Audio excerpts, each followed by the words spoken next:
Via Veneto, la dolce vita, l'Hollywood sul Tevere, il bel mondo, ma anche efferrati omicidi.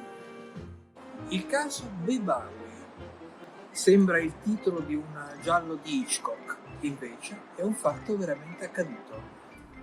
È il 20 gennaio del 1964 e in via Lazio, una traversa di via Veneto, viene trovato il cadavere di un imprenditore tessile. Si chiama Farouk Shurbaji. Ha 27 anni ed è anche un noto playboy. È la sua segretaria a trovare il corpo. Alle 9 di mattina è stato ucciso con 4 colpi di pistola, una 7,65, e il suo viso è stato sfigurato col vetriolo.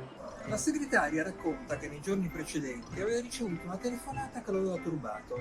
Lo aveva chiamato Gabrielle Bebawi, detta Claire, sua amante. Secondo la sua segretaria, Claire era l'amante di Farouk da più di 3 anni, nonostante fosse regolarmente sposata con l'industriale egiziano Youssef Bebawi. La coppia risiedeva abitualmente in Svizzera, ma il giorno del delitto risultava essere a Roma. Venne ipotizzato che il delitto fosse stato commesso nel tardo pomeriggio di sabato 18 gennaio, in quanto alle 17 il portiere aveva visto Farouk assolutamente vivo e vegeto e in ottima salute. Alle 17 i Bebawi risultavano essere nel loro albergo, da dove alle 19:30 sarebbero partiti per Napoli.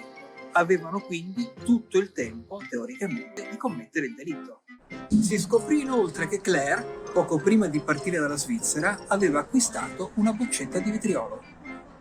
Durante l'interrogatorio, Youssef raccontò che sua moglie si era fatta accompagnare sotto il portone dell'ufficio di Farouk, al numero 9 di Via Lazio, perché voleva avere un incontro risolutivo con l'amante. Lui l'aveva aspettata in strada, ma dopo qualche minuto la moglie era scesa sconvolta dicendo che lo aveva ammazzato. Bebawi aggiunse di aver intravisto in quell'occasione la pistola e la boccetta vuota di vetriolo. Claire raccontò una versione completamente differente, negò ogni addebito e accusò il marito dell'omicidio. Disse che mentre lei e Farouk stavano discutendo, il marito era salito e gli aveva sparato, dopodiché aveva gettato il vetriolo sul volto del cadavere. Ovviamente finirono entrambi sotto processo, dove continuarono ad accusarsi a vicenda imperterriti per 150 udienze. Una curiosità: a difendere Claire era Giovanni Leone, che sarebbe diventato di lì a poco Presidente della Repubblica. L'avvocato invece di Youssef era Giuliano Vassalli, che dopo qualche anno sarebbe diventato ministro di Grazia e Giustizia.